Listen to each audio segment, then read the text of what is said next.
from day one. We are joined, of course, by the matriarch and the leader of our movement, the very example of dignity and a leader exemplar in her own right, the mother of Eric Garner, Gwen Carr.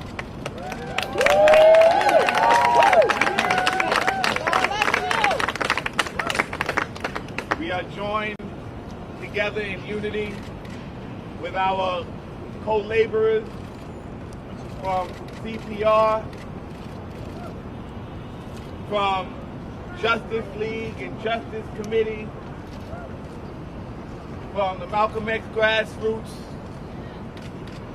from a host of organizations and elected officials, starting with our very own New York City public advocate who has been on the front line with the Garner family from day one, Chamani D. Williams.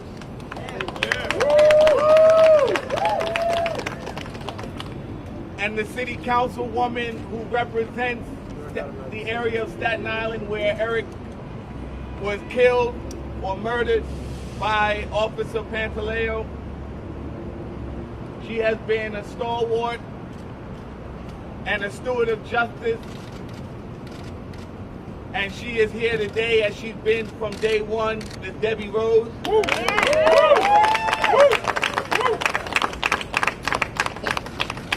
The chairman and the current steward of criminal justice oversight and law enforcement accountability in our city, who, despite the fact that he's from an entirely different borough from where Eric was killed, has not failed nor shrunk from the responsibility and the obligation to stand up for all New Yorkers, Mr. Donovan Richards.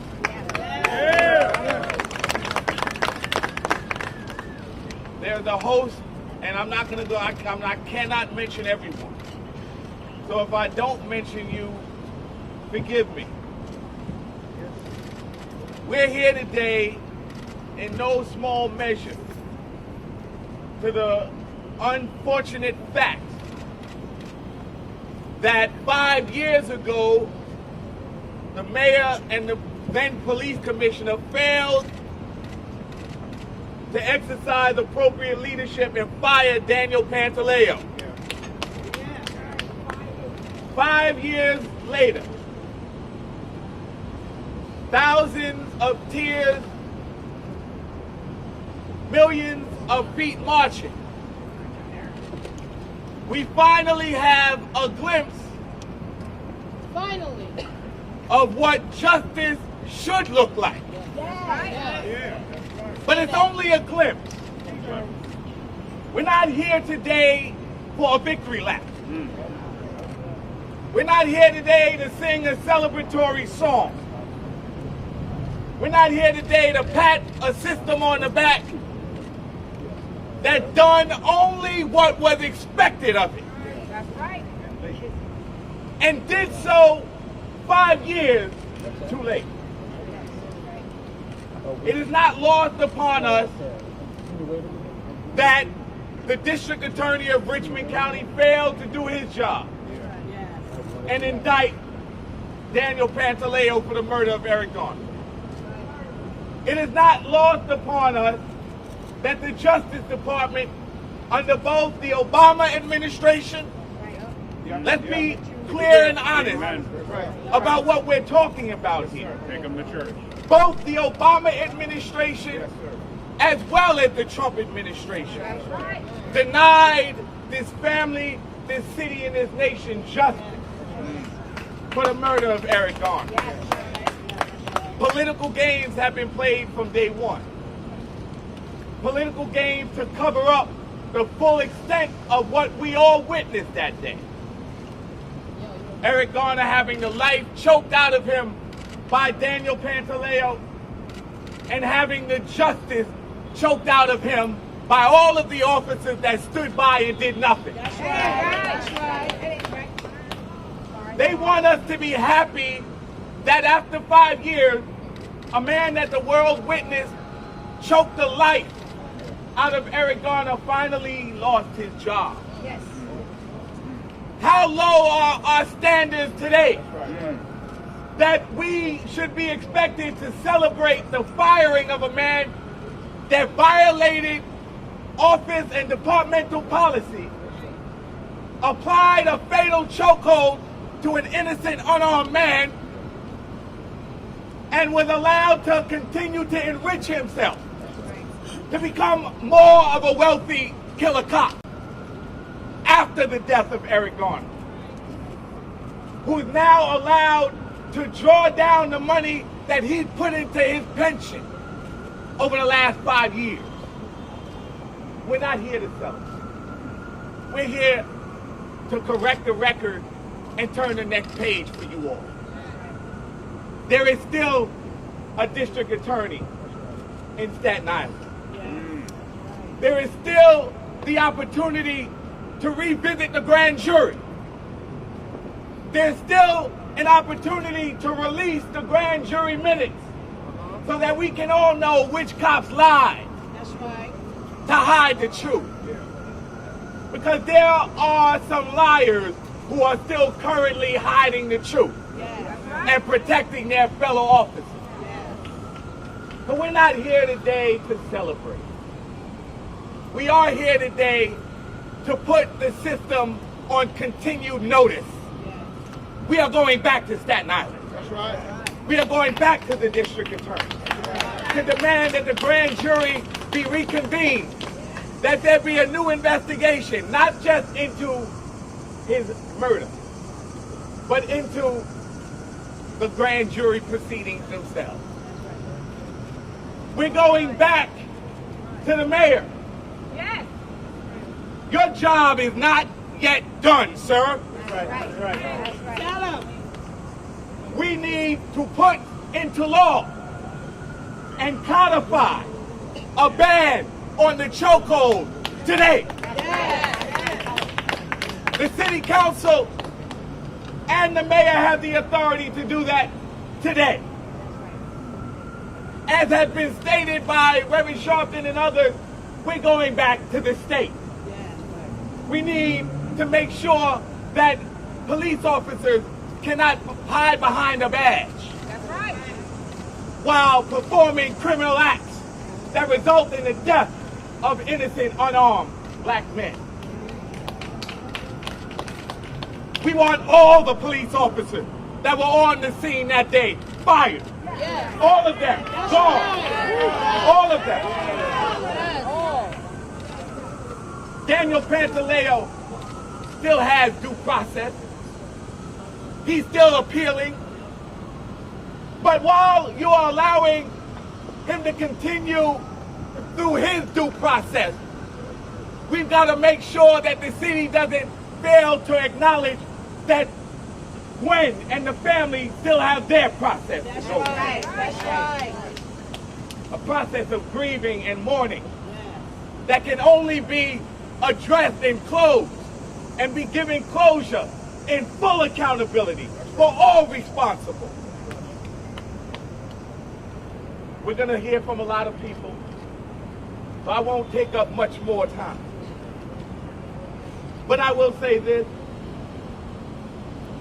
In all of the years that we have stood with Gwen, where they have lied about who her son was and what he was doing on that day as the predicate for his murder, she has not shrunk, she has not withered, she has not buckled, she has not bent, she has not bowed. That's right.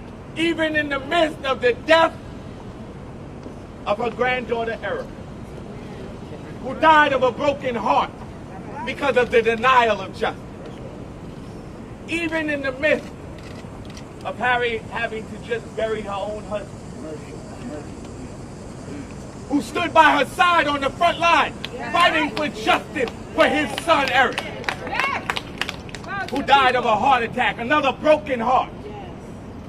So you want us to be happy with a man being fired when his action caused the lives of 3 innocent people, we have not, to coin a phrase, lost our minds. But we have gained a new sense of purpose. All of the officers, all of those who are responsible, must be held to account, Commissioner O'Neill. And I close with this. There are some that will criticize James O'Neill. There are some that will say he has been part of the problem. I will say this. He is the only man that has demonstrated any amount of courage and produced any amount of leadership. So there's a lot to criticize in his statement. There's a lot to point to say, sir, you are out of order. But I choose to reserve that judgment for a different day. Today, James O'Neill exercised the courage that the mayor, that Attorney General Loretta Lynch, That's right. What's her name? that Attorney General Barr, Yeah. that the District Attorney of Richmond County and the Southern District of New York failed to exercise. Let's hear now from our co-laborer before we hear from Gwen, who has also been on the front lines, fighting and keeping this movement alive and progressing. Our freedom fighter, Lloyd Cologne, of Community United for Police Reform and the Justice Committee.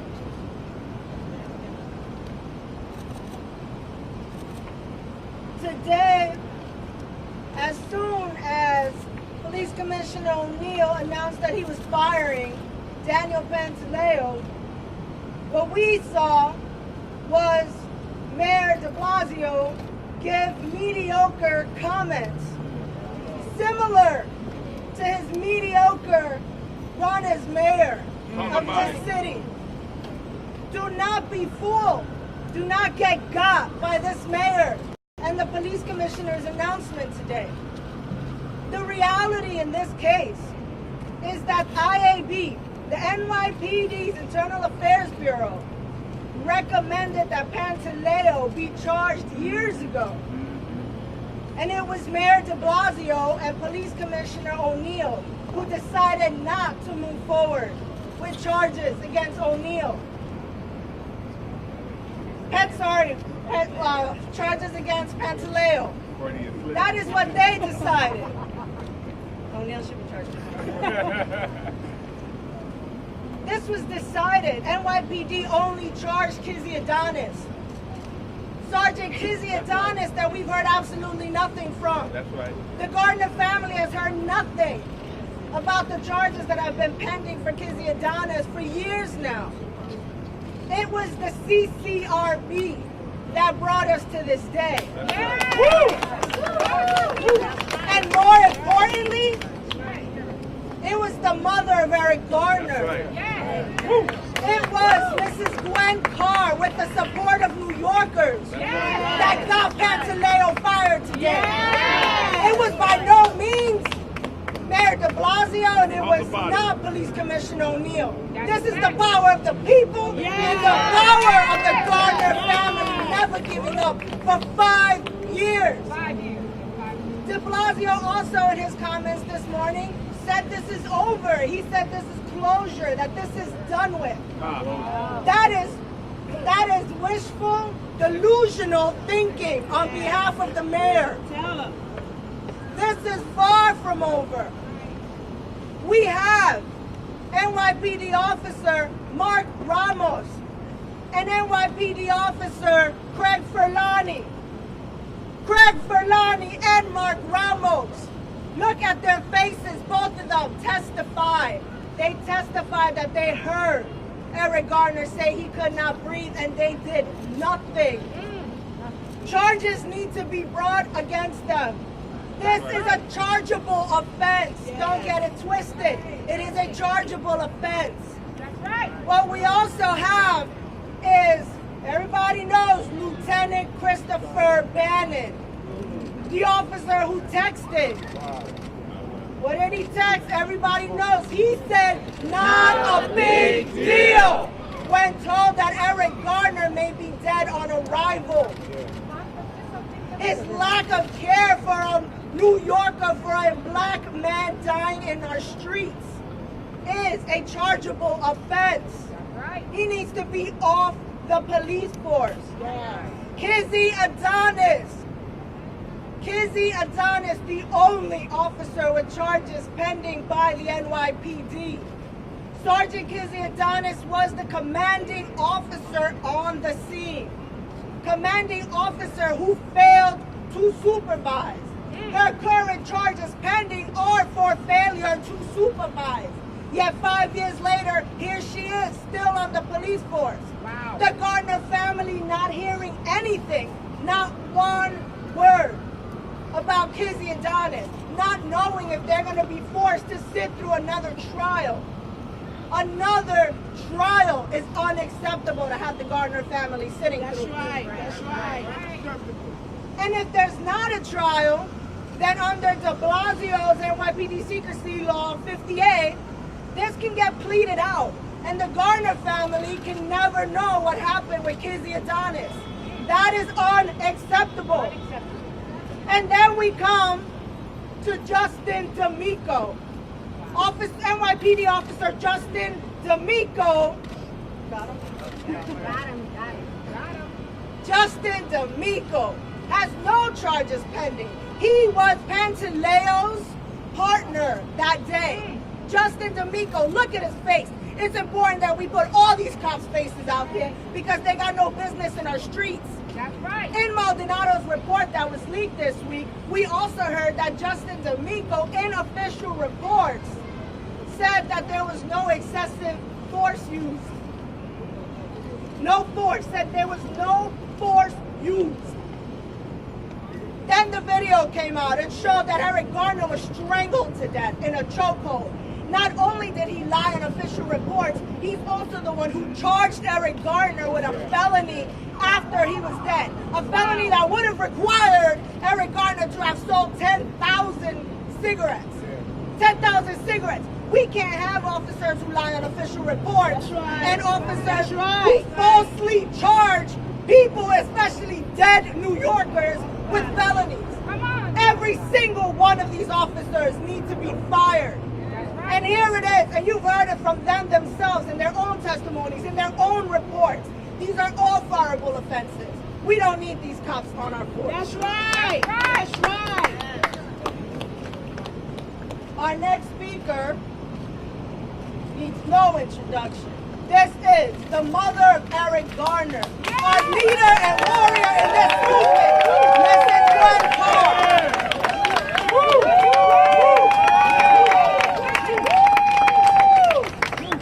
Good afternoon, everyone. Good afternoon. I thank you all for coming out with the support that you have been giving me for 5 years. It's been 5 long years that I have fought this fight. I have not fought it alone because many of you have been out here with me. Many of you have been here from day one. Like Minister Kirsten John Floyd said, he was with me from the beginning. That's right. Reverend Sharpton with me from the beginning. The Justice Committee, CPR, and many of you who's out here from the beginning, who helped me fight this fight, who helped me get to this point. I could not have done it without you. We fought and fought to get the NYPD to give us a file number so the CCRB would bring charges against Pantaleo. That's right. We fought that fight for a couple of years. And then what they do to try to appease us, they give it to us on the anniversary, on the 4th anniversary, the eve of the 4th anniversary of my son's death.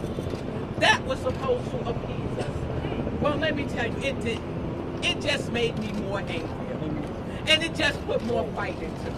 I had a lot of stumbling blocks that has come up to me, but I'm not stopping this fight. That's right.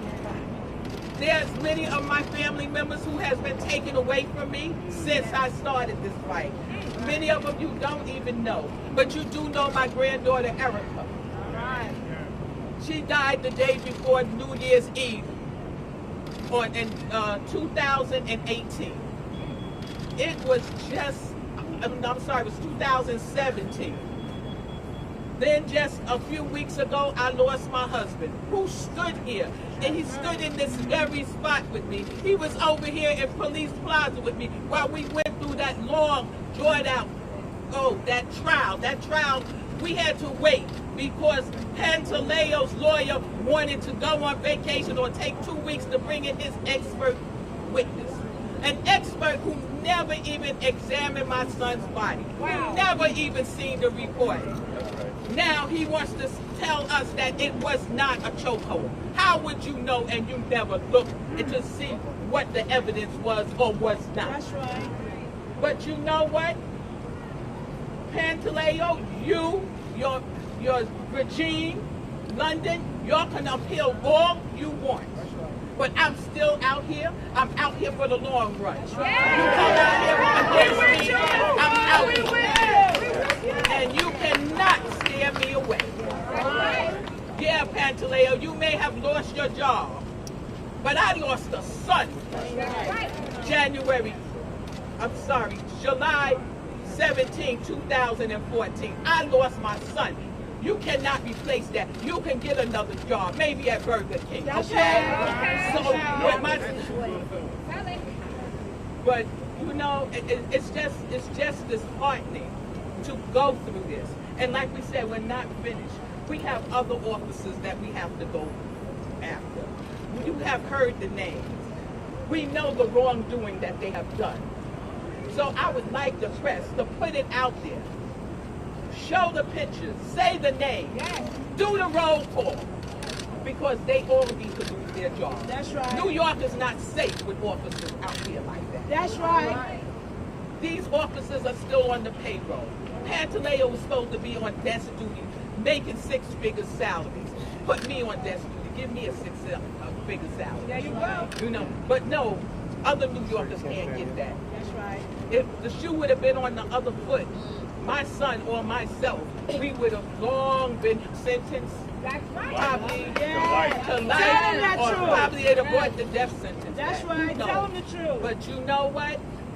I don't care what they do, who they appeal to. Even though Commissioner O'Neill said that his decision can't be overturned, but we know that it's going to be a fight out there. And I'm out there for the fight. I just want y'all to fight with me. Thank you. Thank you. Thank you. No peace. No justice. No peace. Our next speaker is someone who is not unknown to us. But before I introduce him, I want to make 2 quick points. First of all, I want you all in the press to juxtapose what you see standing here. Yes, sir. Yep. With the image Yeah. of the police union and what you saw standing there. Woo. What you see here is real New York. That's right. Yeah. What you see here are white New Yorkers, black New Yorkers, brown New Yorkers, men and women New Yorkers. What you saw from the PBA looked like what's remaining of the polar ice cap.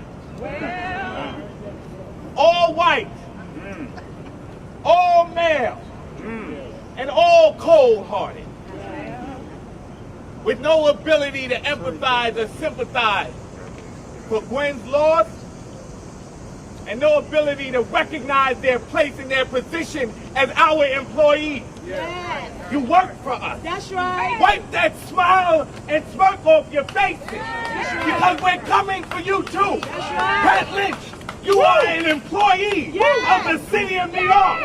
We are coming for you for insubordination, for inciting riots, for inciting police officers to violate the Taylor Act. Oh, we know the law, brother. That's right.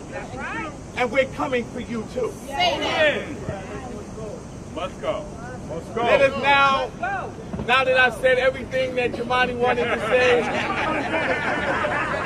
thank you all for joining us. Oh, why we got? That's took it though. He got the big job in the big car, so he's all right. My brother from another mother, a fighter, a warrior for justice, and he's a new cyclist apparently too. Public advocate of the city of New York, Jemani Williams.